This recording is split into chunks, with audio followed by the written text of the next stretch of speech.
चलिए नमस्कार सभी को। भावना, मुकेश, लेखराज, जल्दी से आ जाइए सभी लोग। मैं बढ़िया हूँ मुकेश, आप लोग कैसे हैं? बारिश होने वाली है यहाँ भोपाल में। चलिए आ जाइए। सोहेल खान, भागेश, ज्योति, राहुल, ममता, सभी को मेरा नमस्कार। चलिए जल्दी से आ जाइए। आज का हमारा टॉपिक होगा सेल स्ट्रक्चर के बारे में हम लोग पढ़ेंगे। साइटोलॉजी। साइटोलॉजी में सबसे पहले हम लोग सेल स्ट्रक्चर पढ़ रहे हैं, इसके अलावा कुछ फैक्ट पढ़ेंगे। फैक्ट तो जनरली मैंने बता भी दिया था कि किसने किसकी खोज की है, ये लास्ट लेक्चर में मैंने आपको बताया था। तो अब हेडिंग डाल लीजिए सेल स्ट्रक्चर। कोशिका की संरचना, स्ट्रक्चर ऑफ सेल,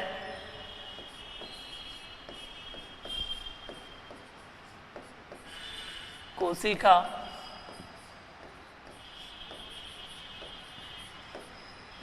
स्ट्रक्चर के बारे में हम लोग देखेंगे। कोशिका स्ट्रक्चर की यदि हम बात करते हैं दोस्तों,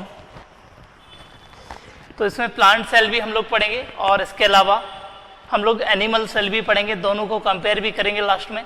इसके अलावा फिर मैं बढ़िया हूँ यूकैरियोटिक और प्रोकैरियोटिक सेल के बारे में भी आपको बताया जाएगा। कोशिका स्ट्रक्चर की यदि हम बात करते हैं तो एक डायग्राम बना लेते हैं हम लोग, इसमें सारी चीज़ें पुट कर लेते हैं और उसके बाद फिर हम लोग क्या है आगे बढ़ेंगे। डायग्राम बनाते चलिए। एक ही सेल में बताऊंगा और उसके बाद फिर इसी में हम लोग कंपेयर करके सारी चीज़ें पढ़ते रहेंगे। इसके बीच में एक गोलनुमा स्ट्रक्चर होता है, जैसे हम लोग क्या कहते हैं, केंद्रक कहते हैं। तो साइड में लिखते भी चलिएगा, क्या कहते हैं इसे? इसे हम लोग कहते हैं केंद्रक। न्यूक्लियस या केंद्रक कहा जाता है।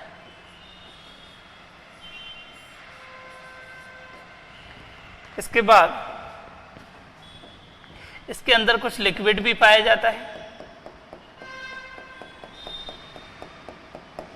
जिसे हम लोग कहते हैं न्यूक्लियोप्लाज्म। न्यूक्लियोप्लाज्म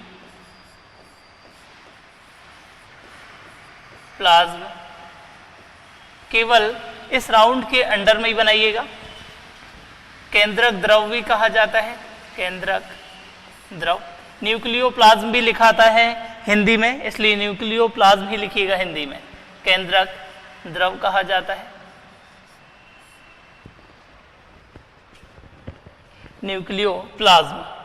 इसके अलावा ये बाहर वाली जो लेयर दिखाई दे रही है, इसे हम लोग कहते हैं प्लाज्मा लेयर, या इसी को हम लोग कहते हैं सेल मेम्ब्रेन। कोशिका झिल्ली बनाते चलिए। कोशिका झिल्ली कहते हैं।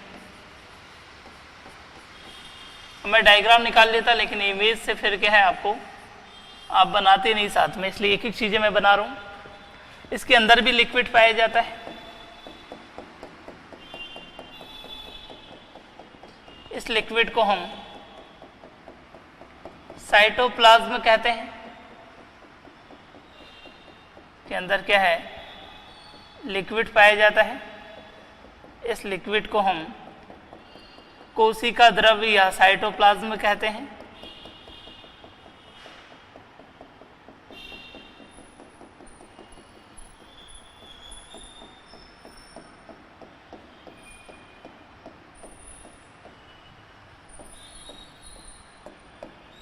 तो लिख लीजिए साइटोप्लाज्म, कोशिका द्रव।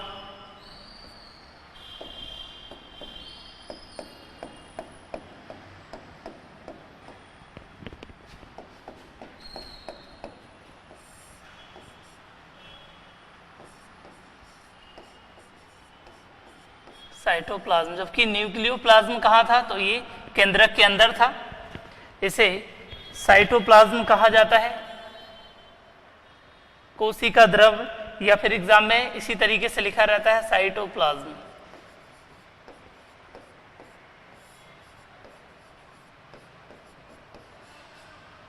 ऐसा लिखा रहता है।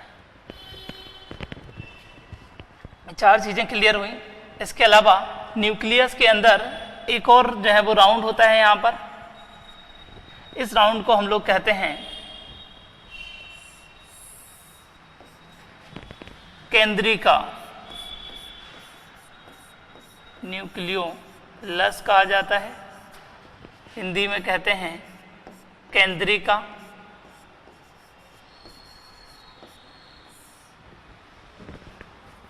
इसके अंदर कुछ धागे नुमा स्ट्रक्चर पाया जाता है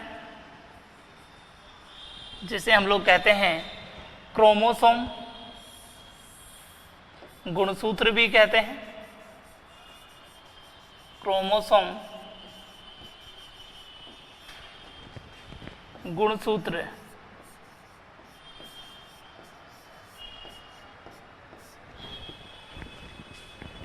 तो ये चार स्ट्रक्चर इसके अंदर हैं। इसके अलावा बाहर की यदि हम बात करते हैं दोस्तों, तो इस रीजन में कुछ इस प्रकार के जो है वो स्ट्रक्चर पाए जाते हैं जिसे हम लोग कहते हैं गोल्जी बॉडी, गोल्जी काय,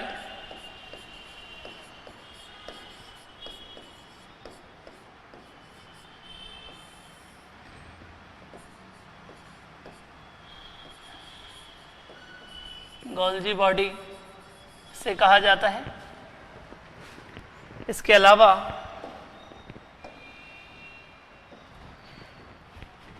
यहां पर आप स्ट्रक्चर देखते हैं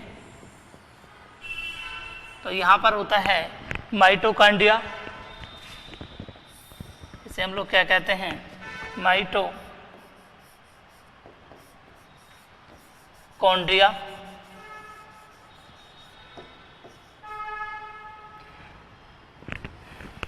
हिंदी में भी माइटोकॉन्ड्रिया ही लिखना, ऐसे ही लिखा आता है।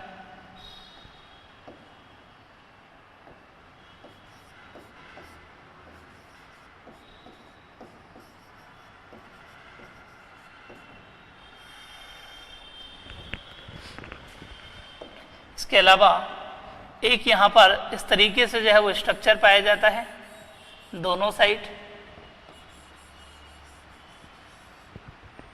इस स्ट्रक्चर को हम लोग कहते हैं ER, लिखा रहता है बुक में, कई बार आपने पढ़ा होगा ER।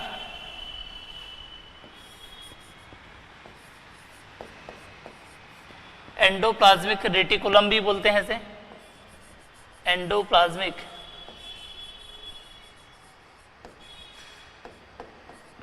रेटिकुलम। अभी यही लिख लेना हिंदी में, क्योंकि हिंदी में भी ऐसा लिखा रहता है। अदरवाइज अंतः प्रदव्य, सर इतना ही हुआ है ना अभी? नहीं, आप लेट नहीं आई हैं, बस अभी इतना ही हुआ है अर्पिता, ना जो सामने चल रहा है इतना ही हुआ है, इसके अलावा कुछ भी नहीं हुआ, केवल मैं आया बस हूं। इसको बोलते हैं endoplasmic reticulum, endoplasmic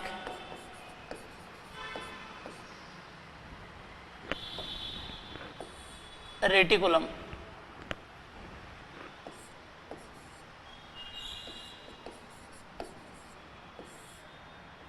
endoplasmic reticulum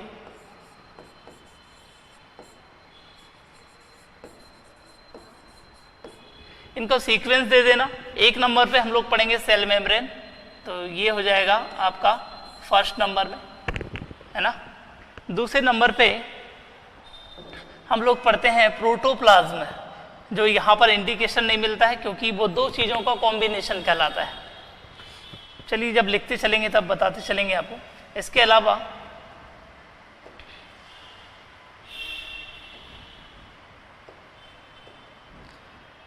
endoplasmic reticulum हो गया ये।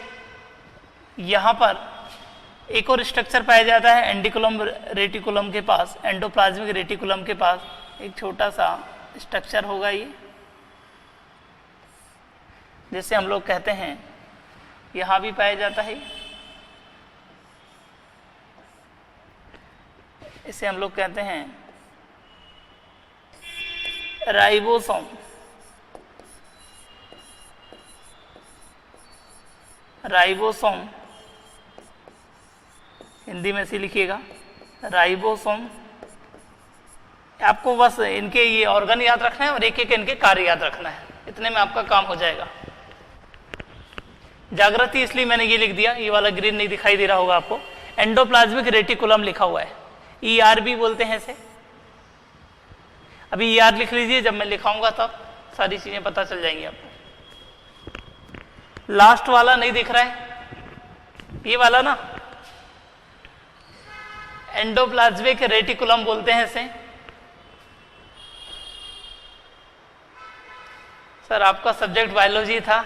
नहीं, हमारा सब्जेक्ट बायोलॉजी नहीं रहा, 12th तक पढ़ा है हमने बायोलॉजी, है ना। हमारे सब्जेक्ट तो क्या अलग ही हैं, जो हम पढ़ाते नहीं हैं।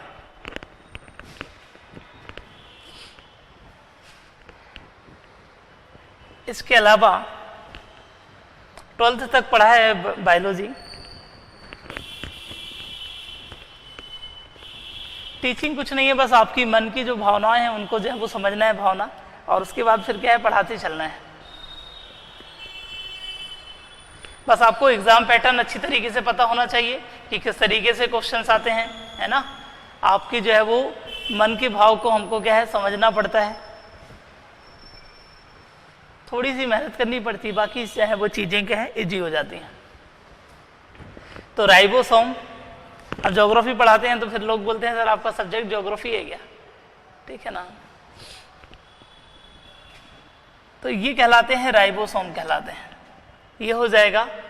और यहाँ कुछ स्ट्रक्चर और पाए जाते हैं, जगह अब कम बची है, यहाँ बना लेते हैं इस तरीके से। इन स्ट्रक्चर को हम लोग कहते हैं, यहाँ भी होते हैं, लाइसोसोम कहा जाता है इन्हें, लाइसोसोम। कई बार आपने सुना होगा सुसाइड वीक के नाम से जाना जाता है इन्हें, लाइसोसोम। हो गया, ये आपको याद रखना है। कुछ स्ट्रक्चर मैं यहां पर नहीं बना रहा हूं क्योंकि वो प्लांट सेल के हैं, लेकिन वो आपको बता दिया जाएगा।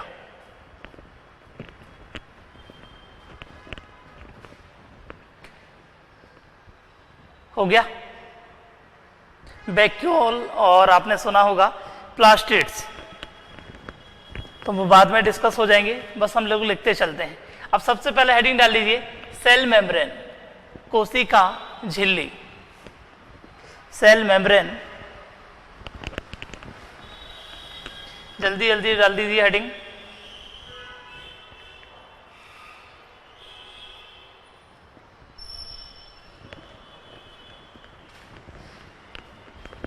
कोशिका झिल्ली, अब इसके बारे में हम लोग पढ़ने वाले हैं, 1 नंबर पे लिख लीजिए सेल मेम्ब्रेन। सारे के सारे ऑर्गन मैंने बताए हैं, किस तरीके से क्वेश्चन आएंगे वो मैं बताते चलूंगा आपको।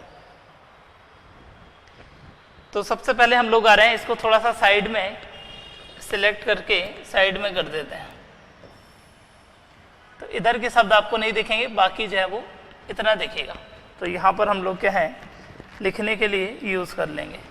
चलिए, सबसे पहले हमने हेडिंग डाला है सेल मेम्ब्रेन, कोशिका झिल्ली, इसके बारे में पढ़ रहे हैं। अब इसमें क्या क्वेश्चन आते हैं, पहला क्वेश्चन तो ये, इसे क्या क्या कहा जाता है, इसे यूनिट मेम्ब्रेन भी कहा जाता है, यूनिट मेम्ब्रेन कहा जाता है।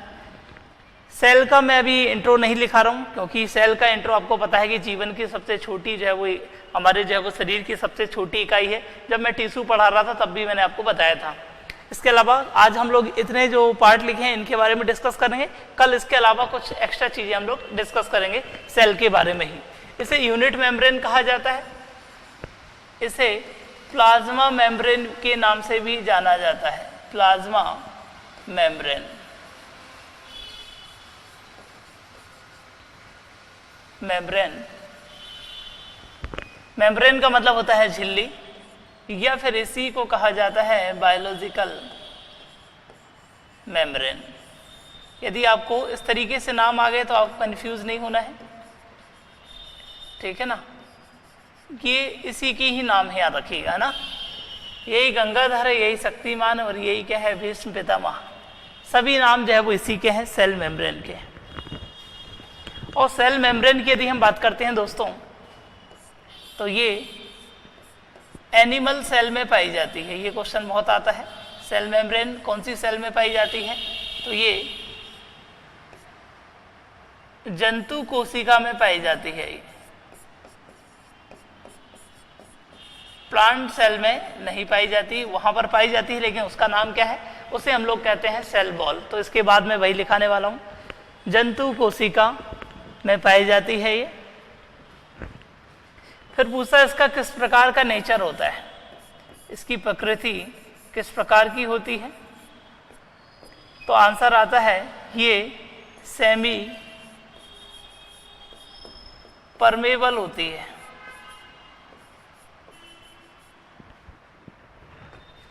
सेमी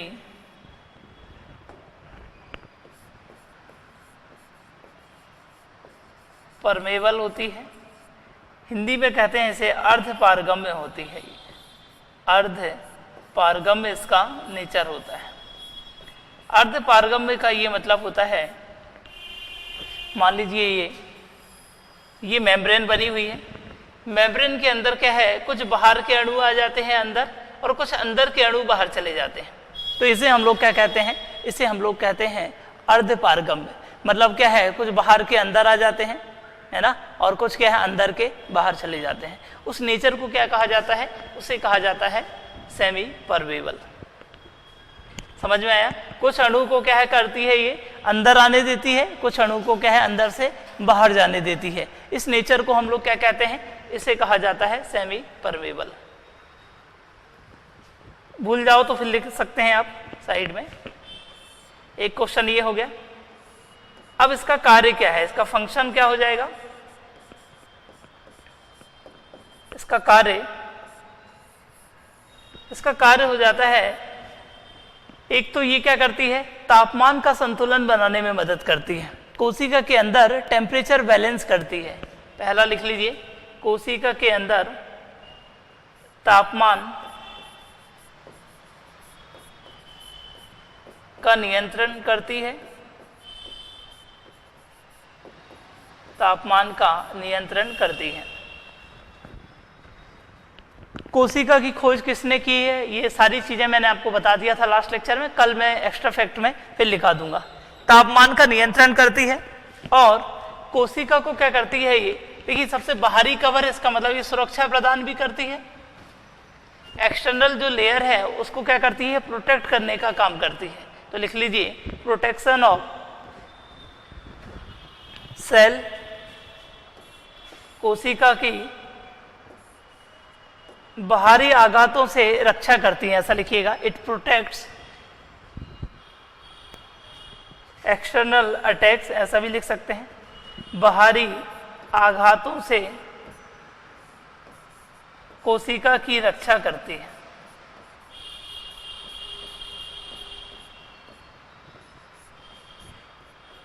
सिंपल सी बातें हैं कि ये कोशिका को जो है सुरक्षा देने का कार्य करती है और ये कोशिका के अंदर तापमान को नियंत्रित करती है। बस इतना ही याद रखना है, बाकी ये सारी चीजें फिर इसी में हम लोग पढ़ेंगे। केवल हमने ये लेयर के बारे में पढ़ा अभी। अब लिख लीजिए सेल वॉल। अच्छा, एक और क्वेश्चन है, ये किससे बनी होती है, ये क्वेश्चन बहुत पूछ लेता है। सेल मेम्ब्रेन किसकी बनी होती है? It is made of phospholipid.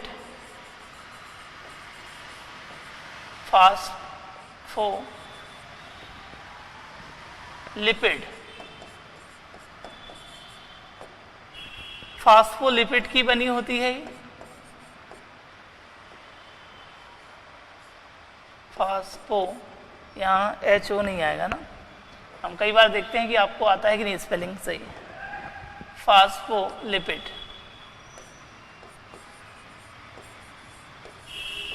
मतलब इसमें थोड़ा सा सॉलिड भाग भी होता है, क्योंकि मेम्ब्रेन है तो झिल्ली है, मतलब थोड़ा सा जो है वो ये क्या है, इसमें कैसा भाग होगा, थोड़ा सा हार्ड पार्ट होता है तो वो बना होता है फास्फोरस का। और लिपिड का मतलब क्या होता है, हिंदी में जनरली इसे भी बसा कहा जाता है, लेकिन बसा का मतलब इंग्लिश में देखते हैं फैट, तो दोनों की मीनिंग थोड़ी सी चेंज हो जाती है, क्योंकि फैट केवल जो है वो इसमें बसा होता है, लेकिन लिपिड का मतलब भी कई बुक में हिंदी में लिखा रहता है बसा, लेकिन लिपिड का ये मतलब होता है इसमें सारी की सारी चीज़ें कॉम्बिनेशन होती है, थोड़ा सा प्रोटीन होता है ना, थोड़ा सा बसा होता है, तो इस प्रकार का जो है कॉम्बिनेशन जो बनता है उसी को हम लोग क्या कहते हैं, लिपिड कहते हैं। लेकिन ये बिहेवियर कैसा रहता है इसका, फैट की तरह रहता है, इस कारण इसको जनरली हम लोग हिंदी में क्या लिख देते हैं, बसा ही लिख देते हैं, लेकिन सही शब्द यूज होता है लिपिड, फास्फोलिपिड। तो ये इसके कारण ये सॉफ्ट होती है, सॉरी मुझे लगा पेन है ये, सॉफ्ट किसके कारण होती है, लिपिड के कारण, हार्ड किसके कारण होती है, फास्फोरस के कारण होती है। दोनों को ऐड कर देंगे तो क्या बन जाएगा, फास्फोलिपिड बन जाएगा। ये क्वेश्चन कई बार आया है कि कोशिका झिल्ली किसकी बनी होती है, फास्फोलिपिड जो है वो आंसर होगा। इतने क्वेश्चन आपको याद रखने हैं, यहां से हो गया। अब आगे जाते हैं हम लोग, एकदम इजीली तरीके से पढ़ रहे हैं, किसी को कोई समस्या है क्या?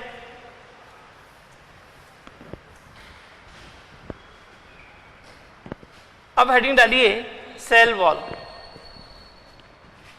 कोशिका भित्ति।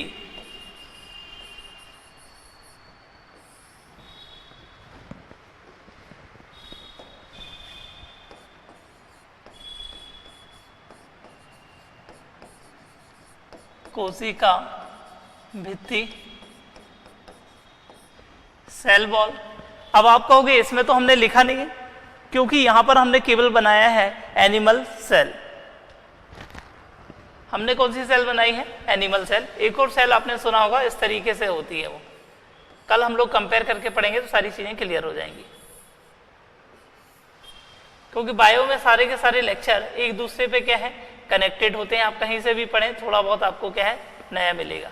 इस प्रकार के जो है वो आकृति होती है, थोड़ी सी आयताकार भी हम लोग लिख सकते हैं, जबकि जो गोलाकार बनाई हमने एनिमल, है ना, तो इस प्रकार से होती है। सेम जो है वो चीजें इसमें भी होती है, न्यूक्लियस इसमें पाया जाता है, उसमें भी पाया जाता है। बस फर्क इतना है कि न्यूक्लियस वहां पर कहाँ पाया जाता है, साइड में पाया जाता है, बीच में पाया जाता है, इसमें साइड में पाया जाता है, ये फर्क होगा। केंद्रिका इसमें भी होगी, इसमें भी केंद्रिका होती है, सारी चीजें वही रहेंगी। दो तीन चीजें हैं जो अलग होती हैं, बस इसका ये बाहर वाला कवर क्या कहलाता है, कोशिका भित्ति कहलाता है। यहाँ का बाहर का कवर क्या कहलाता है, सेल मेम्ब्रेन कहलाता है। तो कोई बड़ा इशू नहीं है।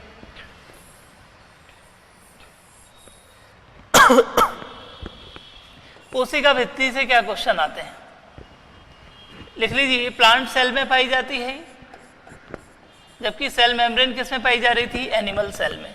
जंतु कोशिका में वो पाई जाती है, और ये पादप कोशिका में पाई जाती है।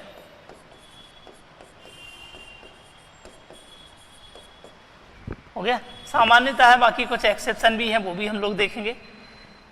अब वहां हमने देखा था वो फास्फोलिपिड की बनी होती है, ये किसकी बनी होगी, तो लिख लीजिए मेड ऑफ सेलुलोज।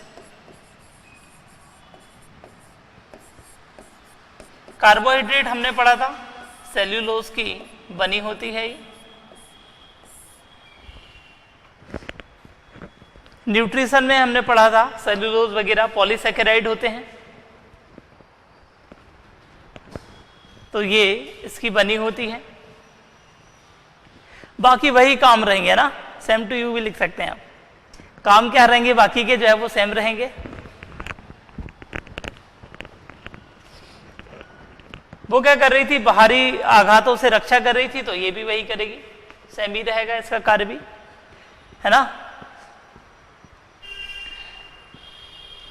बाहरी आघातों से रक्षा करती है ये, और सेलुलोज की बनी होती है। इतनी चीजें आपको याद रखनी है। जल्दी जल्दी लिखते चलें। कोशिका भित्ति। अब इसके अलावा कुछ एक्सेप्शन होते हैं, ये आपको याद रखना है।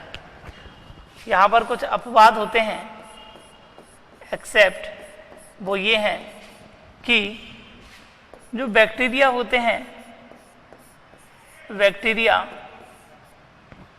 तो इनका जो कवर है उसको भी हम लोग क्या कहते हैं, बाहर की झिल्ली को कोशिका भित्ति कहते हैं, लेकिन वो बैक्टीरिया में कार्बोहाइड्रेट की बनी होती है। और ये क्वेश्चन पूछा हुआ है, बैक्टीरिया की जो कोशिका भित्ति है वो किसकी बनी होती है, कार्बोहाइड्रेट की बनी होती है, ठीक है ना। अब कार्बोहाइड्रेट उसमें फिक्स नहीं रहेगा कि जनरली पॉलीसैकेराइड हो ना, उसमें ग्लूकोज भी हो सकता है कुछ, ठीक है ना, क्योंकि इसके 3 प्रकार होते हैं। ये क्वेश्चन आया हुआ है कि बैक्टीरिया के में कोशिका भित्ति किसकी बनी होती है, तो ये आपको याद रखना है, कार्बोहाइड्रेट की बनी होती है। इसके अलावा कुछ फंजाई भी होती हैं जिन्हें हम लोग कवक कहते हैं। कवक में काइटिन की बनी होती है, कवक में कोशिका भित्ति काइटिन की बनी होती है। ये क्वेश्चन भी आया हुआ है, स्टार कर लीजिए, क्वेश्चन करके लिखते चलिए। बैक्टीरिया में कोशिका भित्ति कार्बोहाइड्रेट की बनी होती है, जबकि कवक में काइटिन की बनी होती है। स्पेलिंग यही रहेगी, काइटिन। एक और क्वेश्चन लिखिएगा, और वो क्वेश्चन ये है,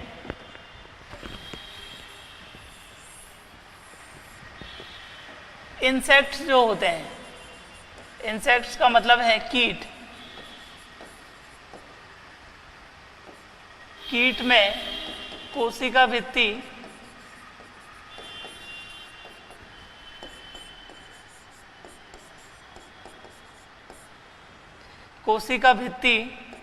काइटिन की बनी होती है। इसमें भी किसकी रहती है, काइटिन की रहती है। कार्बोहाइड्रेट में भी फंजाई में किसकी होती है, तो ये भी काइटिन की बनी होती है। आगे पढ़ते चलेंगे हम लोग। ये 3 क्वेश्चन है। इंसेक्ट्स क्या होते हैं तो ये हम लोग डिस्कस करेंगे जब हम लोग पढ़ेंगे क्लासिफिकेशन ऑफ एनिमल किंगडम, है ना। जब और प्लांट में हम लोग पढ़ेंगे फंजाई के बारे में, बैक्टीरिया वायरस भी आ जाएंगे बीच बीच में।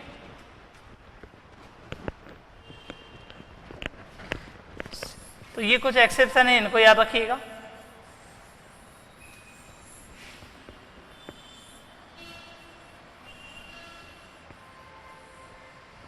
जब प्रोटीन पढ़ाया होगा उसमें तब भी काइटिन वगैरह के बारे में डिस्कस किया होगा। एक प्रकार के ये क्या है, प्रोटीन ही होते हैं हमारे। चलिए अब आगे जाते हैं। और तो ये पढ़ लिया हमने सेल मेम्ब्रेन। अब हम लोग पढ़ते हैं जिसका नाम यहाँ पर लिखा नहीं हुआ है लेकिन वो काफ़ी इंपॉर्टेंट है, प्रोटोप्लाज्म। मोस्ट इंपॉर्टेंट है ये प्रोटोप्लाज्म। जीव द्रव्य कहते हैं इसे, और इसे कहा जाता है फिजिकल बेस ऑफ लाइफ कहा जाता है।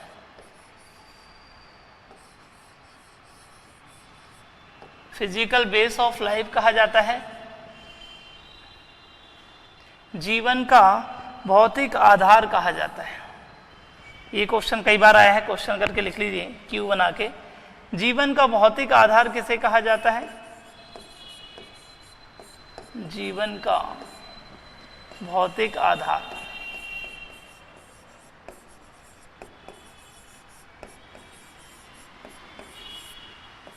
ये कहा जाता है। और ये किस वैज्ञानिक ने कहा है? हैक्सले वैज्ञानिक थे, इन्होंने कहा था ये।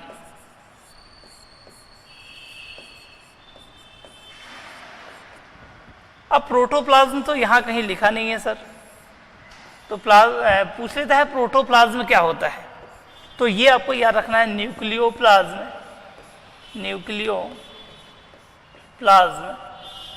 Plus cytoplasm.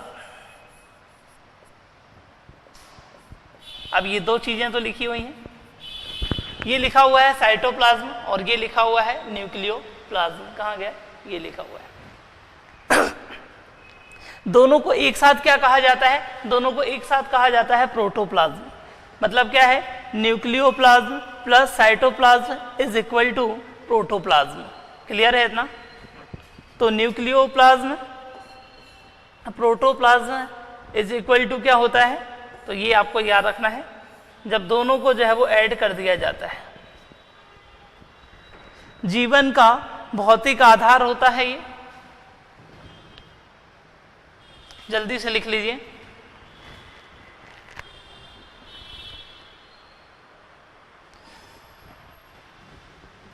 अब ये जो जीवन का भौतिक आधार है, इसमें क्या क्या होता है? किस वैज्ञानिक ने कहा? ये हेक्सले वैज्ञानिक ने कहा है। अब इसमें क्या क्या होता है तो याद रखिएगा, 70% जल होता है, 70% क्या है? जल होता है, बाकी 30% क्या होता है? अदर चीजें होती हैं। ये जो 30% है, इनमें हाइड्रोजन होता है H2, तो ये 10% क्या होता है? हाइड्रोजन होता है। कार्बन होता है, कार्बन की बात करें तो 10% क्या है? कार्बन होता है। ऑक्सीजन भी इसमें होता है, कितने परसेंट? 7% होता है। बाकी फिर जो है वो 3% क्या है? अदर चीजें होती हैं। अदर चीजें में क्या हो जाएगा? नाइट्रोजन होती है ना, फास्फोरस होता है, पोटेशियम होता है, इस तरीके से चीजें होती हैं। ये क्वेश्चन पूछा है कितने परसेंट पाया जाता है, तो याद रखिएगा हाइड्रोजन और कार्बन जो है वो लगभग जो है वो इसमें 10% पाए जाते हैं। O2 ऑक्सीजन कितना है? लगभग 7% पाया जाता है। तो ये है प्रोटोप्लाज्म। क्या कहलाता है? Nucleoplasm plus cytoplasm is equal to protoplasm. जीवन का भौतिक आधार भी कहते हैं हम लोग, मतलब इसके अंदर का, कोशिका के अंदर का सारा लिक्विड ही क्या कहलाता है? प्रोटोप्लाज्म। ये लिक्विड भी और ये वाला दोनों को ऐड कर देंगे। चलिए बढ़ते हैं आगे।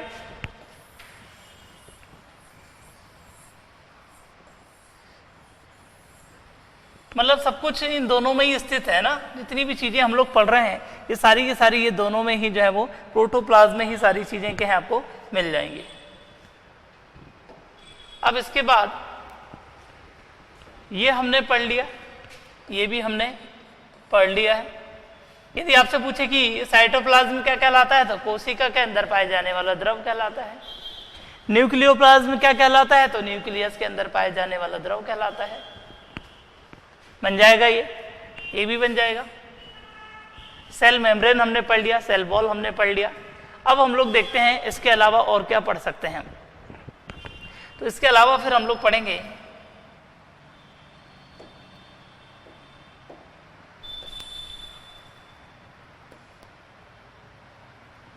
तो यहां से चालू करते हैं, और ये लिखा हुआ है गोल्जी बॉडी, तो लिख लीजिए गोल्जी बॉडी।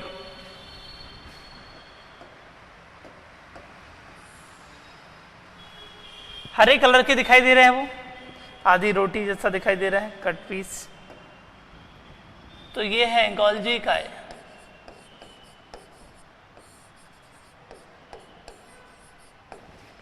ये प्लांट सेल और एनिमल सेल दोनों में पाई जाती है, गोल्जी बॉडी कहते हैं। तो कल कंपेयर करके हम लोग लिखेंगे, अभी मेन क्या काम है ये लिख लेते हैं हम लोग। इसे कहा जाता है transport manager of, transport manager. ज्यादातर ये जितनी भी इसमें इस प्रकार की जो टाइटल दिए गए ना, यही क्वेश्चन आ जाते हैं। कोशिका का सुसाइड वेग किसे कहते हैं, ट्रांसपोर्ट मैनेजर किसे कहा जाता है, ब्रेन किसे कहा जाता है, प्रोटीन की फैक्ट्री किसे कहा जाता है, इस तरीके से क्वेश्चन बहुत आते हैं। ट्रांसपोर्ट मैनेजर ऑफ सेल कहा जाता है, कोशिका का यातायात प्रबंधक, कोशिका का यातायात प्रबंधक कहा जाता है, कोशिका का यातायात प्रबंधक कहा जाता है। अब किस चीज का प्रबंध करता होगा ये, तो इसका कार्य होता है, क्वेश्चन तो आपको जो मैं पहली लाइन लिखा रहा हूं हो सकता है वहीं से आपका काम हो जाए। काम हो जाए मतलब क्या, अच्छा वाला काम होगा ना, पॉजिटिव वाला। ये तो बोले काम हो गया सर। कार्य की यदि हम बात करते हैं दोस्तों, तो ये प्रोटीन व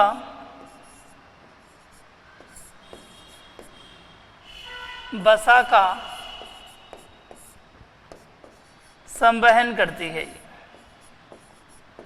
संवहन का मतलब होता है conduction of protein and fat, या लिपिड भी लिख सकते हैं आप। प्रोटीन व वसा का संवहन करती है। संवहन का मतलब होता है एक स्थान से दूसरे स्थान पर ले जाना, तो ट्रांसपोर्ट कर रही है, आपको पता है, तो ऐसा भी लिख सकते हैं आप, transport of protein and fat. एक स्थान से दूसरे स्थान पर जब लिक्विड ले जाया जाता है तो उसके लिए कंडक्शन शब्द यूज करते हैं, है ना। क्या यूज करते हैं हम लोग? लिक्विड। जब कोई वस्तु एक स्थान से दूसरे स्थान पर ले जाई जा रही है ना, तो उसे हम लोग क्या कहते हैं? ट्रांसपोर्टेशन। पढ़ा है हमने ज्योग्राफी में। हो गया। तो प्रोटीन व वसा का क्या करती है? ये संवहन करती है। इसके अलावा ये क्या करती है? जब ये प्लांट सेल में होती है तो ये कोशिका भित्तियों को बनाने में क्या करती है? मदद भी करती है। याद रखिएगा, कोशिका भित्ति को बनाने में क्या करती है? ये मदद भी करती है। चाहो तो लिख लीजिए, कोशिका भित्ति सेल वॉल को बनाने में मदद करती है। It helps making cell wall.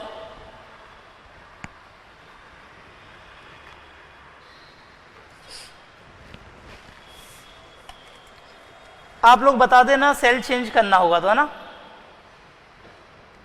अभी तो वैसे यदि आवाज नहीं आएगी तो थोड़ा सा परेशान नहीं होना, केवल लिख देना सर की आवाज थोड़ी सी क्या धीमी आ रही, ठीक है ना। नहीं तो मुंह बना लो आप लोग। हो गया। और क्या कार्य करती है ये? कोशिका भित्ति लिखी दें क्या? कोशिका भित्ति के निर्माण में ये सहायक होती है। इसके अलावा जंतु कोशिका में ये लाइसोसोम के निर्माण में सहायक होती है। लाइसोसोम के निर्माण में सहायक होती है। ये तो आपको पता है प्लांट सेल का भाग है, और ये किसका है? एनिमल सेल में। दोनों में पाई जाती है ये, गल्जी बॉडी या गल्जी काय। मस्त आ रही है, ठीक है। तो ये हो जाएगा भैया आपका गॉल्जी काय।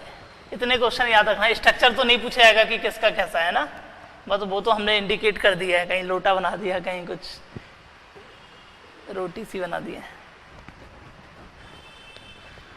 तो ये हो जाएंगे आपके गॉल्जी काय। अब हम लोग इसे क्या है? मिटा देते हैं।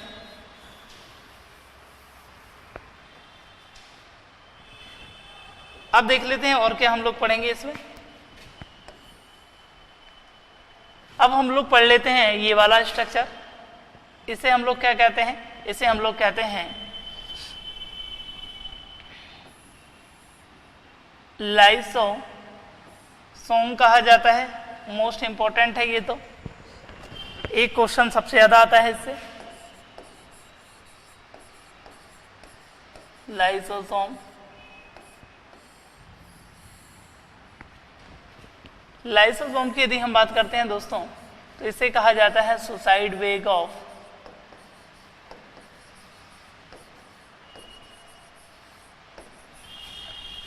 सेल कहा जाता है। कोशिका की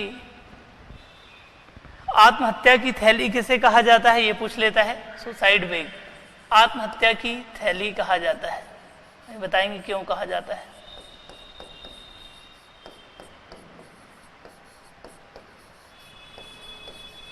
आत्महत्या की थैली कहा जाता है, ठीक है ना। लाइसोसोम।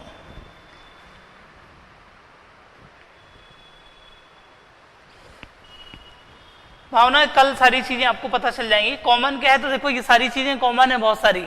ज्यादातर जितनी भी चीजें मैंने लिखाई है ना, लाइसोसोम को यदि छोड़ दिया जाए तो ये सारी की सारी चीजें कॉमन ही है, दोनों में ही पाई जाती हैं, ठीक है ना।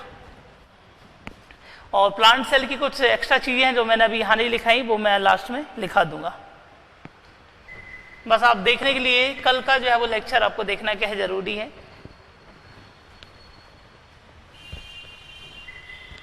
हो गया। तो ये है लाइसोसोम, याद रखिएगा। इसे सुसाइड वेग ऑफ सेल कहा जाता है।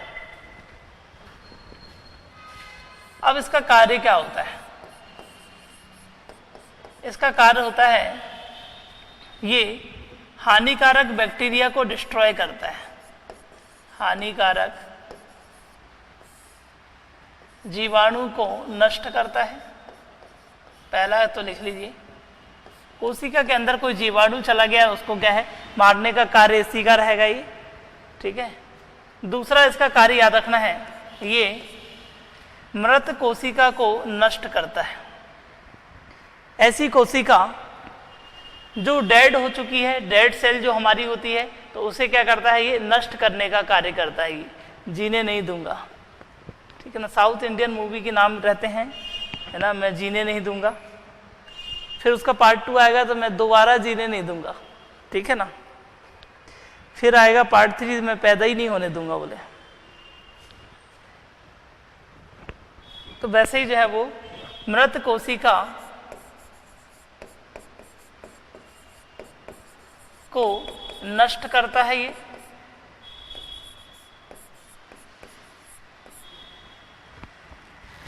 जो डेड सेल होती हैं उन्हें क्या करेगा, ये डिस्ट्रॉय करेगा। इसके अलावा डिस्ट्रॉय करेगा या डीएक्टिव करेगा।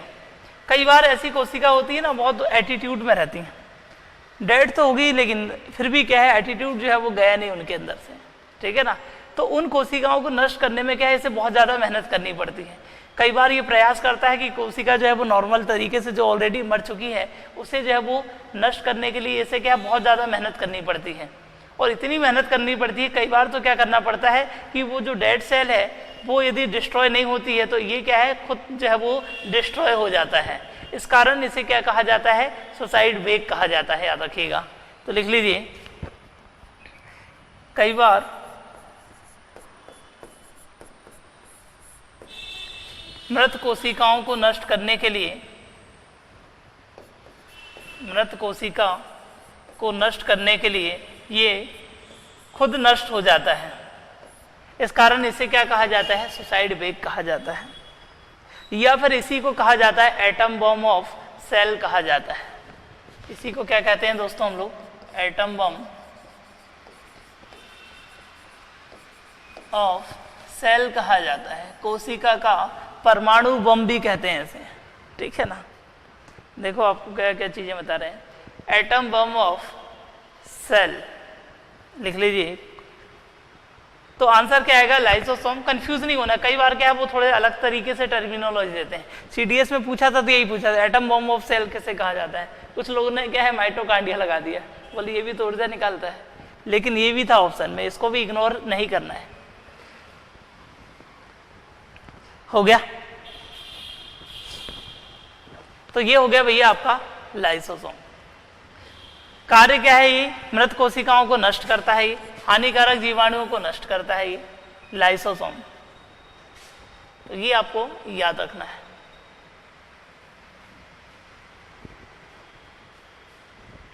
चलिए, इसके अलावा अब आ जाते हैं हम लोग, ये पढ़ लिया हमने, अब पढ़ लेते हैं हम लोग राइबोसोम के बारे में। जो हमने अभी एक आकार बनाया था थोड़ा सा लोटा टाइप का, वो है राइबोसोम।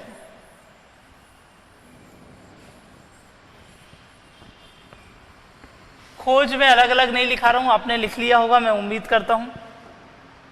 देखो अपने प्रति ईमानदार रहना है, अदरवाइज आपके पाप जो है वो कहीं ना कहीं सामने आएंगे, याद रखना है ना। इसलिए जैसा जैसा मैं कहते जा रहा हूँ, अपने प्रति होमवर्क जो है वो अब ऑनलाइन क्लास में चेक करना पॉसिबल नहीं रहता है। कुछ लोग बहुत अच्छे लोग हैं, ईमानदार हैं, वो मुझे पर्सनल मैसेज कर देते हैं कि सर हमने कर लिया है, तो मुझे बहुत अच्छा लगता है, ठीक है। और कुछ लोग तो ऐसे हैं कि उनको लगता है सर नहीं देख रहे हैं, लेकिन ऊपर वाला जरूर देख रहा है, याद रखना।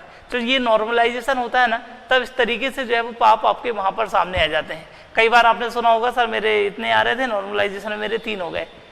तो कारण वही है, क्योंकि आप अपने प्रति क्या है ईमानदार नहीं होंगे, कहीं ना कहीं जो है वो दिक्कत हुई होगी।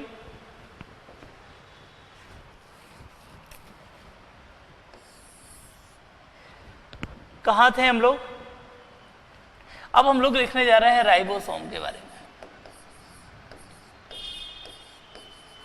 राइबोसोम,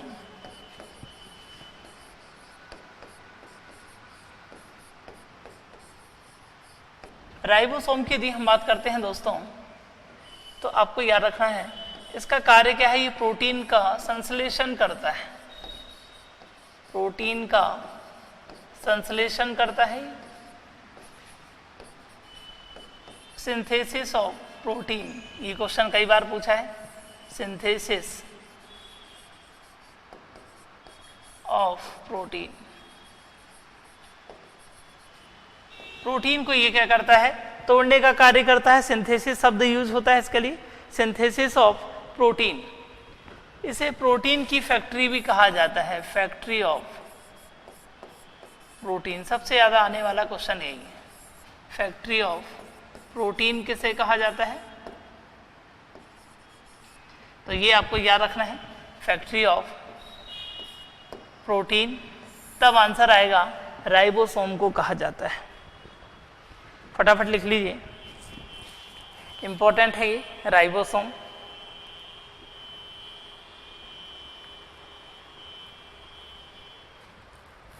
प्रोटीन की फैक्ट्री कहा जाता है।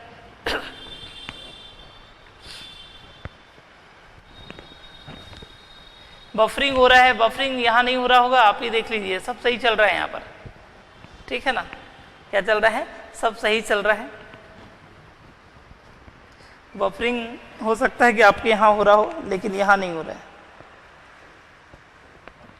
प्रोटीन का क्या है, संश्लेषण करता है ये।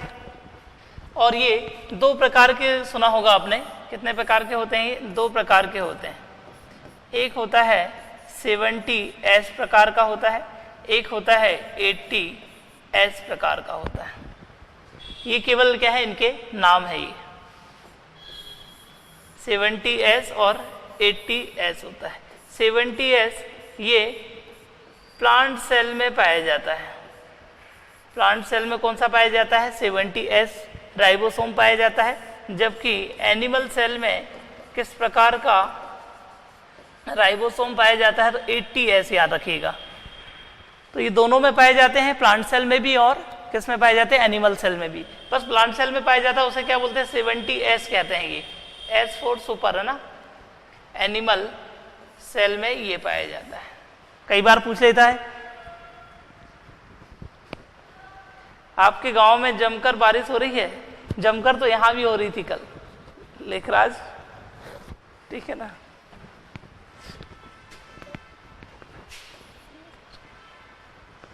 तो ये है राइबोसोम। अब राइबोसोम अभी हमने देखा, देख लीजिए थोड़ा सा यहाँ डायग्राम में। राइबोसोम की यदि हम बात करते हैं तो ये कहाँ पर होते हैं, तो ये इससे जुड़े होते हैं, एंडोप्लाज्मिक रेटिकुलम से। दिखाई दे रहा है ये जो एंडोप्लाज्मिक रेटिकुलम है, इससे जो है वो जुड़े होते हैं ये, ठीक है ना। तो ये एंडोप्लाज्मिक रेटिकुलम से जुड़े होते हैं। चाहो तो आप लिख सकते हैं, नहीं भी लिखें तो चल जाएगा, क्वेश्चन नहीं पूछा है ये है राइबोसोम, एंडोप्लाज्मिक रेटिकुलम से जुड़े होते हैं। अब एंडोप्लाज्मिक रेटिकुलम क्या कहलाता है, अब इसी को लिख लेते हैं हम लोग, एंडोप्लाज्मिक रेटिकुलम। तो लिख लीजिए,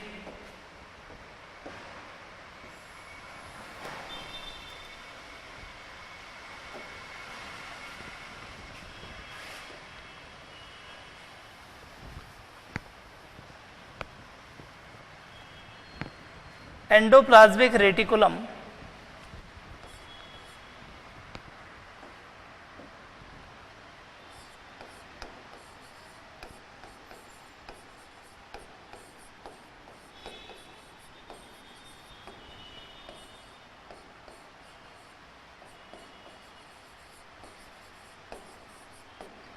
एंडोप्लाज्मिक रेटिकुलम की यदि हम बात करते हैं दोस्तों, कैसा स्ट्रक्चर होता है, ये धागे नुमा जो है वो स्ट्रक्चर होता है, धागे नुमा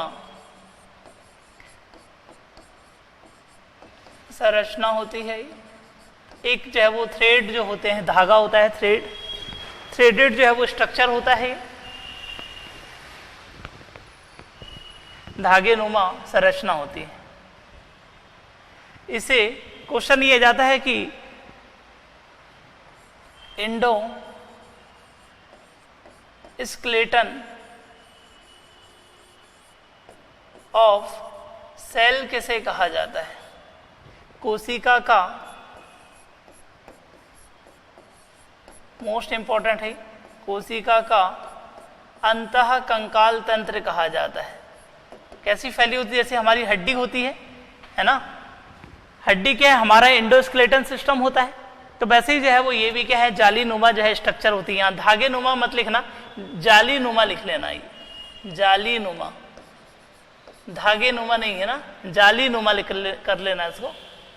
थोड़ी सी जाली मोटी होती है, धागे थोड़े से पतले हो जाते हैं। कोशिका का अंतः कंकाल तंत्र कहा जाता है,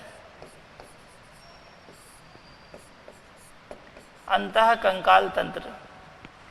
सिंपल, यदि आपसे पूछ रहा है कंकाल तंत्र किसे कहते हैं कोशिका का, तो आपको क्या लगाना है दोस्तों? आपको यही लगाना है, एंडोप्लाज्मिक रेटिकुलम। अब इसका कार्य क्या होता है? एंडोप्लाज्मिक रेटिकुलम का कार्य क्या होता है? तो देख लीजिए, थोड़ा सा इसके लिए डायग्राम देखना पड़ेगा। एक तो हमने यहाँ एक लिक्विड पढ़ा, क्या पढ़ा हमने? एक लिक्विड हमने पढ़ लिया। उस लिक्विड को हमने क्या कहा था? इसके अंदर हमने कहा था दोस्तों कि न्यूक्लियोप्लाज्म पाया जाता है, और बाहर ये लिक्विड पाया जा रहा है, इसको हम लोग क्या कह रहे थे? साइटोप्लाज्म कह रहे थे। तो न्यूक्लियोप्लाज्म और साइटोप्लाज्म दोनों के मध्य क्या है? ये संबंध जो है वो स्थापित करता है, ये दोनों को क्या करता है? कनेक्ट करने का कार्य करता है। तो लिख लीजिए न्यूक्लियोप्लाज्म और साइटोप्लाज्म के मध्य संबंध स्थापित करता है। न्यूक्लियो पूछाएगा नहीं, लेकिन आप जरूर पूछोगे क्लास में, सर ये कार्य क्या है इसका? न्यूक्लियोप्लाज्म, लेकिन ये क्वेश्चन आया हुआ है। न्यूक्लियोप्लाज्म और साइटोप्लाज्म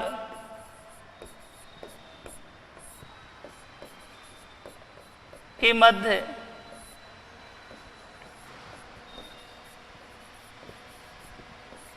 संबंध बनाता है। It makes relationship between cytoplasm and nucleoplasm. एक तो कार्य ये हो जाएगा, एक और अभी आपको बताएंगे।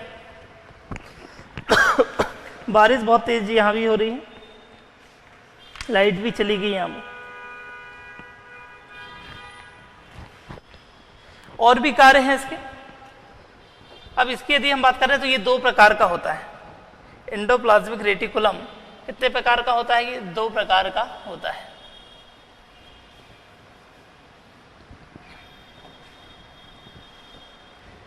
तो लिख लीजिए ये दो प्रकार का होता है, एक और दो। लिख लिया क्या?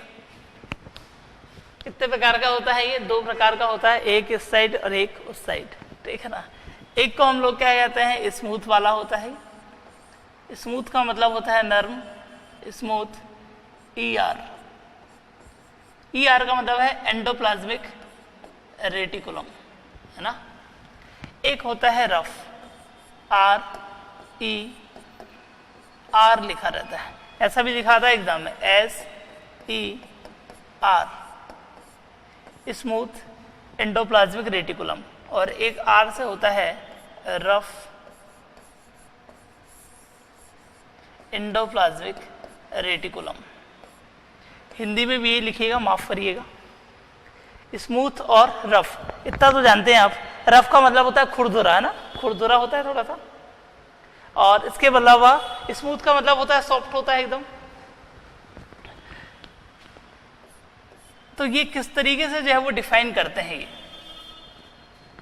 यहां पर याद रखिएगा, ये डिफाइन होता है राइबोसोम से। मैंने अभी आपको बताया राइबोसोम कहाँ होते हैं? एंडोप्लाज्मिक रेटिकुलम में होते हैं, लेकिन हर जगह नहीं होते हैं राइबोसोम, बस इतना याद रखिएगा। तो उसी से क्या है ये डिफाइन कर दिया है। स्मूथ याद रखिएगा, यहां पर क्या है? एब्सेंट होता है, राइबोसोम एब्सेंट होता है। लिख लीजिए राइबोसोम एब्सेंट होता है। और यहां आर आ रहा है तो यहां तो प्रेजेंट होगा। राइबोसोम, इसमें राइबोसोम प्रेजेंट होता है, बन जाएगा ये रफ राइबोसोम। मतलब यहां पाया जाता है, स्मूथ में क्या है? एब्सेंट होता है, नहीं पाया जाता है। बस इसी आधार पर इनको क्या है, दो प्रकार से इनको क्या है, डिवाइड कर दिया है। लेकिन ये कुछ तो कार्य करता होगा ये, तो ये क्या करता है भैया, ये करता है सिंथेसिस ऑफ, इसका कार्य लिख लेना, सिंथेसिस ऑफ फैट और लिपिड करके लिख लेना, सिंथेसिस ऑफ फैट। वसा का संश्लेषण करता है ये, वसा का संश्लेषण करता है। छोटे ही में लिखूं क्या, हिंदी में लिख लेना। क्या करता है दोस्तों, इसका कार्य हो जाएगा,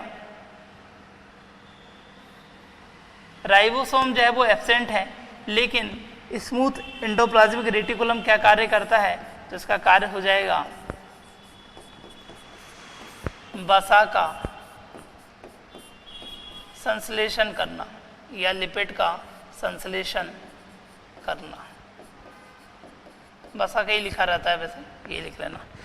सिंथेसिस ऑफ फैट और राइबोसोम की यदि हम बात करते हैं दोस्तों, ये क्या करता है, तो ये करता है प्रोटीन का संश्लेषण करता है। अभी मैंने आपको बताया राइबोसोम भी क्या कर रहा था, प्रोटीन का संश्लेषण कर रहा था, तो ये भी क्या करेगा, प्रोटीन का संश्लेषण करेगा। सिंथेसिस ऑफ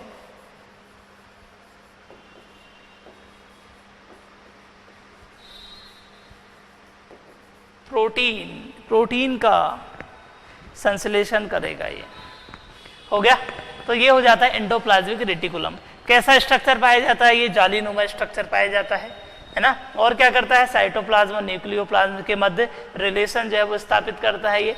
इसके अलावा फिर दो प्रकार का हो रहा है, एक स्मूथ और एक कैसा हो रहा है, रफ वाला। स्मूथ का मतलब क्या है, इसमें ये नहीं पाया जाता है राइबोसोम, और जिसमें पाया जाएगा तो उसमें क्या रहेगा, ये खुरदुरा टाइप का रहेगा ये। तो ये आपको याद रखना है।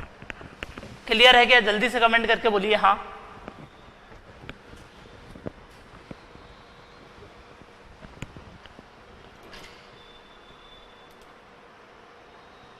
जल्दी से बताइए।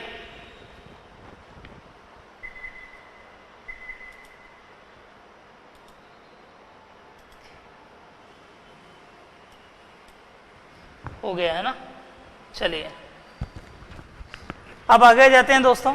अब देख लेते हैं और क्या क्या बचा हुआ है। 20 मिनट में काफ़ी है, हो जाएगा, अभी हमारे पास टाइम है।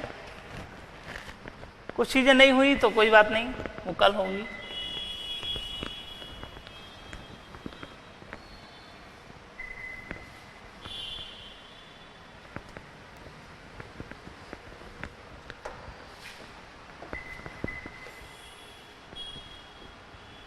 अब देख लीजिए, अब हमने क्या क्या पढ़ लिया। ये हो गया हमारा, ये भी पढ़ लिया हमने, ये पढ़ लिया, ये हो गया, ये हो गया, ये हो गया, ठीक है ना, ये पढ़ लिया, ये पढ़ लिया। अब हम लिख लेते हैं माइटोकांड्रिया, उसके बाद फिर इसको पढ़ लेंगे।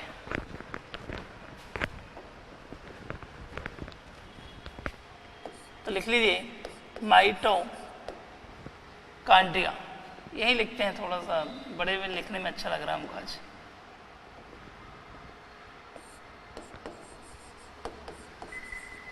माइटोकॉन्ड्रिया, माइटोकॉन्ड्रिया के बारे में बाद में भी पढ़ना है, बाद में भी आएगा ये जब हम लोग रेस्पिरेशन सिस्टम पढ़ेंगे ना, श्वसन तंत्र। सबसे पहला क्वेश्चन जो आता है वो ये है, पावर हाउस ऑफ सेल किसे कहा जाता है। पावर हाउस ऑफ सेल किसे कहा जाता है। कोशिका का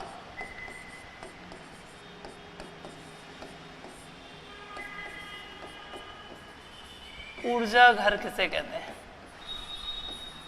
तो आपको लगाना है power house of cell mitochondria को कहा जाता है।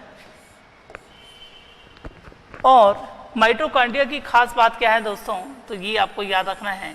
इसकी खास बात ये है कि ये, जैसे हमने देखा होगा अपने भारत देखते हैं, तो भारत जब हम पॉलिटी में पढ़ रहे थे तो यहाँ पर कुछ स्टेट ऐसे होते हैं जहाँ संघ जो है वो क्या करती है, जो है वो नियंत्रित करती है।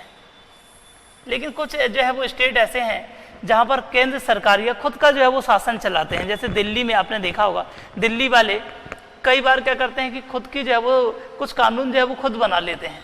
वैसे ही जो है वो ये भी क्या है, इसको ज़रूरत नहीं पड़ती है कई बार क्या है कि इसके बाद खुद का जो है वो न्यूक्लियस होता है, याद रखिएगा। न्यूक्लियस नहीं कह सकते हैं इसे, ठीक है ना।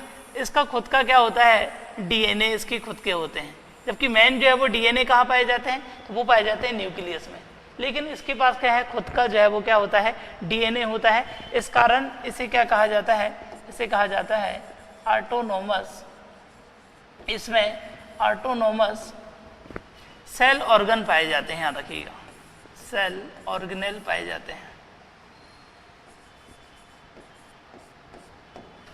इसके खुद के कोशिकांग पाए जाते हैं, ऐसा लिखिएगा, खुद के कोशिकांग, स्वयं के कोशिकांग पाए जाते हैं। या फिर क्वेश्चन यदि आपसे पूछे कि self DNA deoxy ribo nucleic acid पढ़ेंगे आगे हम लोग। सेल्फ डीएनए किसके पाए जाते हैं, तो वो माइटोकॉन्ड्रिया के ही पाए जाते हैं। साफ दिखाई दे रहा है कि आपको, क्यों, सब कुछ सही चल रहा है? कई बार तो हम खुद नहीं दिखाई देते हैं, रुक जाता है, यहाँ स्क्रीन रुकी हुई है। सेल्फ डीएनए किसका होता है, तो वो माइटोकॉन्ड्रिया का होगा। कोशिका का पावर हाउस कहते हैं, ये याद रखिएगा। अब इसे कोशिका का पावर हाउस क्यों कहते हैं, क्योंकि ये क्या करता है, देखिए खुद के जो है वो कोशिकांग पाए जाते हैं, सेल्फ डीएनए पाए जाते हैं। इस कारण ये क्या करता है, ये ग्लूकोज को जो है वो क्या है, एनर्जी में जो है वो कन्वर्ट करता है एटीपी के रूप में। कार्य क्या हो जाएगा, कोशिका को ये ऊर्जा दे रहा है। तो आपको पता है कि ऊर्जा हमें किससे मिलती है, ग्लूकोज से मिलती है, कार्बोहाइड्रेट से मिलती है। ग्लूकोज को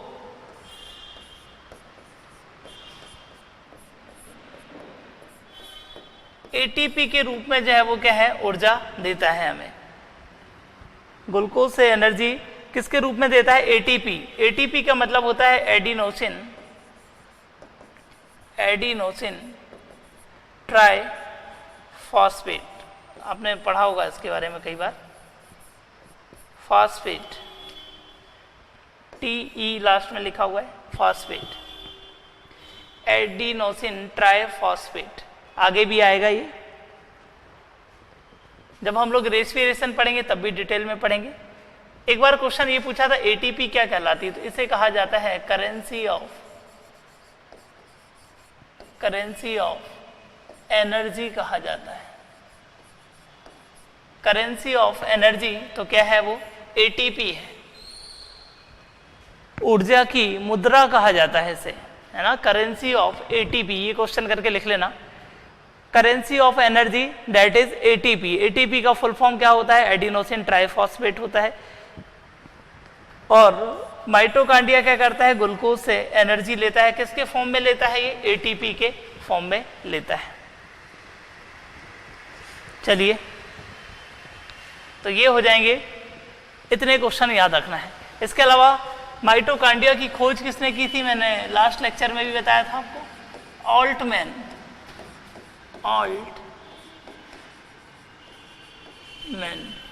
इन्होंने क्या है, ये माइटोकॉन्ड्रिया की क्या है, खोज की थी। माइटोकॉन्ड्रिया आगे भी पढ़ेंगे, अभी 4 क्वेश्चन याद रखिए। तो ये हो गया भैया आपका कोशिकांग। तो कैसा है ये, इसका खुद का डीएनए पाया जाता है। दिल्ली से मैंने का एग्जांपल दिया, तो दिल्ली से आपको याद रखना है डीएनए पाया जाता है इसका खुद का। सेल्फ डीएनए किसके पास होता है, तो माइटोकॉन्ड्रिया के पास होता है। तो दिल्ली का एग्जांपल दिया, तो दिल्ली से याद रखना है डीएनए। और दिल्ली क्या करते हैं, केजरीवाल है, तो केजरीवाल क्या है, कई बार खुद कानून जो है वो बना लेते हैं, आपको पता है। इवन ऑड वाला उन्होंने ही लाया था, हालांकि चला नहीं वो। तो भैया अब तो ये हो गया है माइटोकॉन्ड्रिया, ये सब पढ़ लिया। अब बचा ये बीच वाला गोला। इस गोले के में देखते हैं क्या क्या होता है, काफ़ी चीज़ें हैं। गोला बहुत इंपॉर्टेंट है ये, और ये गोला कहलाता है न्यूक्लियस कहलाता है। ये जो गोला है, गोले के अंदर एक और गोला है, ठीक है ना। और इसके अंदर क्या है, कुछ लिक्विड भी पाया जाता है, वो भी मैंने बताया, तो लिक्विड की अब जरूरत नहीं है। और यहाँ पर क्या है, कुछ धागे नुमा स्ट्रक्चर भी पाए जाते हैं, ये याद रखना है आपको। गोले के अंदर गोला और एक बड़ा गोला थोड़ा सा बाहर, ये कहलाता है न्यूक्लियस। इसके बारे में हम लोग लिख लेते हैं। इसे हम लोग क्या कहते हैं, केंद्रक। केंद्रक से क्वेश्चन ये आ जाते हैं कि इसकी खोज किसने की, रॉबर्ट ब्राउन ने की, बताया था मैंने उस दिन, अभी भी सेम है, इन्होंने की थी। इसके अलावा क्वेश्चन ये आता है न्यूक्लियस को क्या कहा जाता है, तो इसे कहा जाता है ब्रेन ऑफ सेल कहा जाता है, ब्रेन ऑफ सेल। कोशिका का मस्तिष्क कहा जाता है।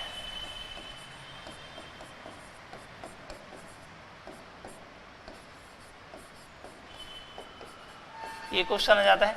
मस्तिष्क मतलब मेन काम यही कर रहा है, इसका कार्य क्या हो जाएगा, क्योंकि कोशिका के पूरे कार्य को जो है वो नियंत्रित करता है, कोशिका को नियंत्रित करता है, इसका कार्य हो जाएगा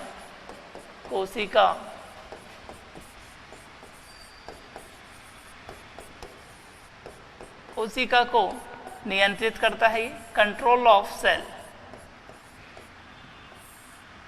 क्लियर है, कोशिका को नियंत्रण करने का काम ही है, इस कारण इसको हम लोग क्या कहते हैं, ब्रेन ऑफ सेल कहा जाता है। जितनी भी मैंने टाइटल लिखे हैं ना, सारे के सारे टाइटल बहुत इंपॉर्टेंट है, याद रखिएगा। और बाकी फिर एक एक कार्य याद रखें, ठीक है ना। कहीं खोज करता लिखा है तो मैं बहुत कम लिखाता हूँ, वैसे चीज़ें आपने देखा होगा। फालतू में बहुत सिलेक्टेड पढ़ता हूँ, मैं भी जब पढ़ता हूँ तो बहुत सिलेक्टेड पढ़ता हूँ और सबसे कम मैं पढ़ता हूँ।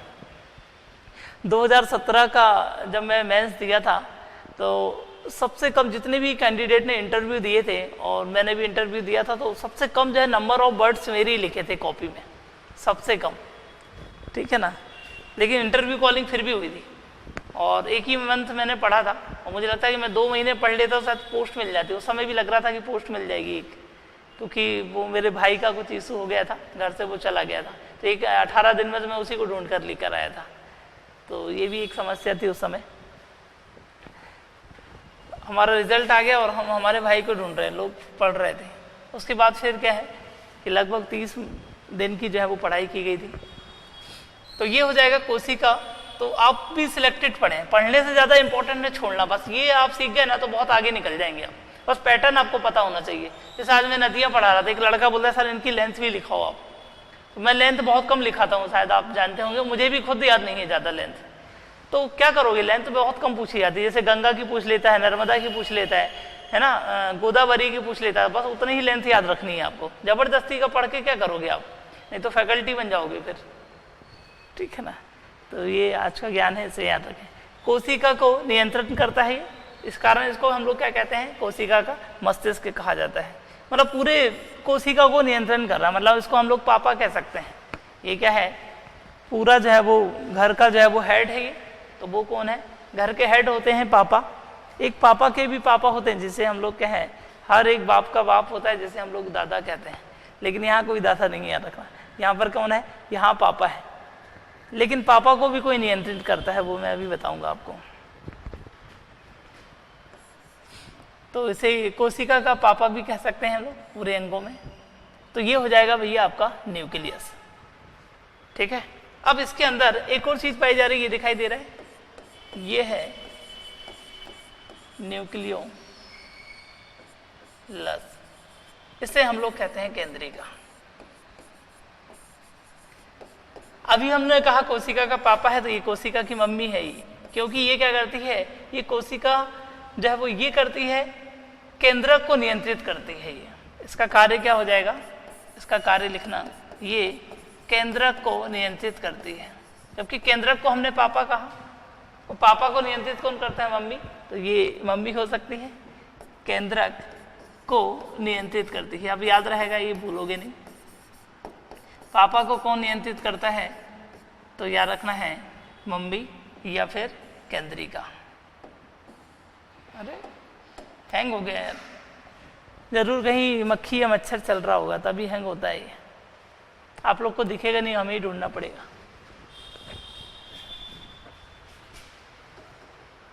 हट गई। हो गया ये? हाँ, वेरी गुड। पापा को नियंत्रित कौन करता है? मम्मी। मतलब केंद्रिका क्या है? मम्मी है। और पापा कौन थे? तो वो है न्यूक्लियस। याद रहेगा, जिंदगी भर नहीं भूलोगे।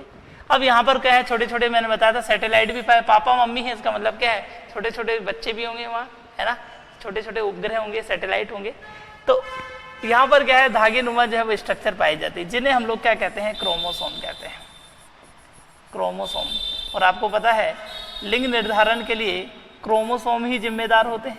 तो उसी प्रकार याद रख सकते हैं, यहाँ छोटे छोटे क्या है, सैटेलाइट पाए जाते हैं, उपग्रह पाए जाते हैं।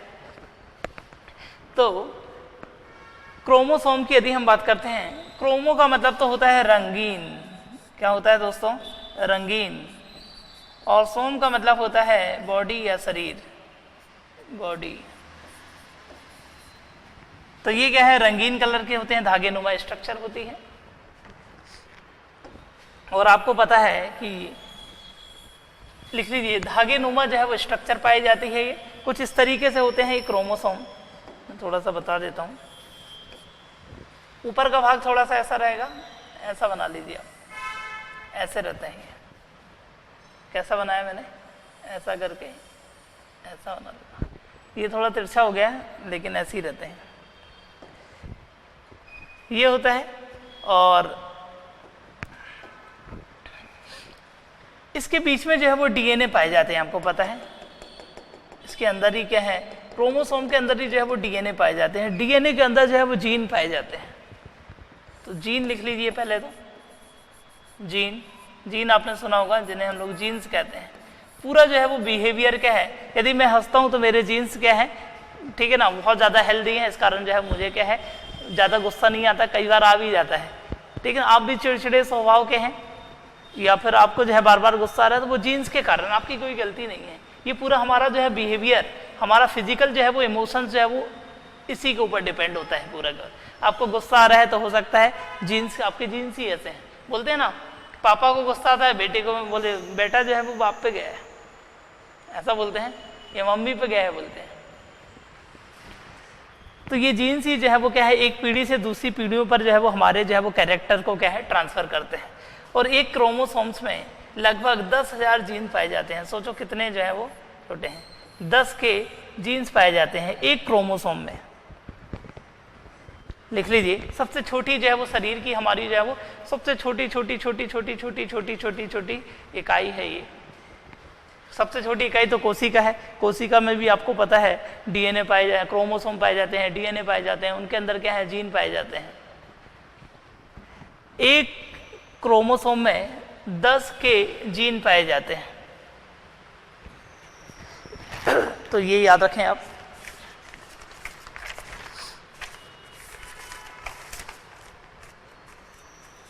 इसके अलावा अब आपको याद रखना है,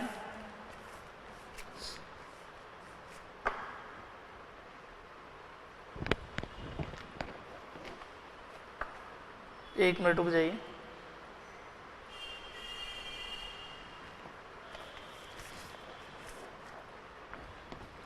हो गया। तो क्रोमोसोम क्या है, धागे नुमा स्ट्रक्चर पाई जाती है, और इनके अंदर क्या है, जीन पाए जाते हैं, ये याद रखिएगा। बाकी फिर आपको पता है कि कैसी स्ट्रक्चर पाई जाती है, इस तरीके। और इसका जो आधा जो भाग दिखाई दे रहा है ऊपर वाला इतना भाग, ये भाग क्या कहलाता है, ये कहलाता है सेंट्रोमियर कहलाता है। सेंट्रोमियर, सेंट्रोमियर कहलाता है ये।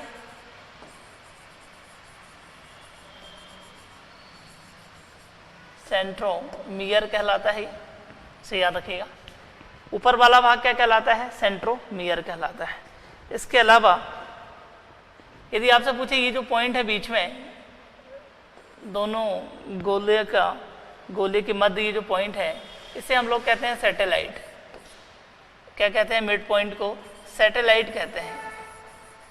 अभी तो मैं मजाक कर रहा था, सैटेलाइट का मतलब मैं बच्चों से दे रहा था, लेकिन इसको रियल में सैटेलाइट कहते हैं। नहीं तो आप लिखो नहीं, मजाक कर लो, जरूरत नहीं है, इतना नहीं पूछेगा। जीन किसके अंदर पाए जाते हैं, क्रोमोसोम के अंदर पाए जाते हैं। और जीन का कार्य क्या होता है, ये हमारे जो कैरेक्टर है उसको एक पीढ़ी से दूसरी पीढ़ी पर ले जाते हैं। चाहे तो आप लिख सकते हैं जीन का कार्य क्या होता है, तो लक्षणों को एक पीढ़ी से दूसरी पीढ़ी पर ले जाते हैं, लक्षणों को एक पीढ़ी से दूसरी पीढ़ी पर ट्रांसफर करते हैं। तो ये हो गया क्रोमोसोम। इसके अंदर जो लिक्विड पाया जाता है मैंने आपको पहले ही बता दिया था, वो क्या होता है, न्यूक्लियोप्लाज्म होता है। केंद्रिका का काम क्या है, तो केंद्रक को नियंत्रण करना। केंद्रक का कार्य क्या है, पूरी कोशिका के जो है वो कार्यों को नियंत्रित करना। ब्रेन कहा जाता है इसे। और क्रोमोसोम फिर आपको पता है 23 पेयर होते हैं, ये तो आपको पता है। आगे पढ़ेंगे कहीं ना कहीं हम लोग, सेक्स जो है वो डिटरमाइन आपको बता देंगे। 23 जो है वो पेयर पाए जाते हैं, चाहो तो आप लिख सकते हैं। क्रोमोसोम कितने होते हैं, 23 पेयर में पाए जाते हैं हमारे मानव शरीर के अंदर, या तो फिर ऑप्शन में रहता है 46 जो है वो क्रोमोसोम्स, 23 पेयर, ठीक है। और आपको पता है कि एक जो लास्ट वाला पेयर है, एक होता है XY और एक होता है XX। अभी जरूरत नहीं है, इसको छोड़ दो, बाद में कर लेंगे। टाइम हो गया, चलिए फिर मिलते हैं इसके बाद ही।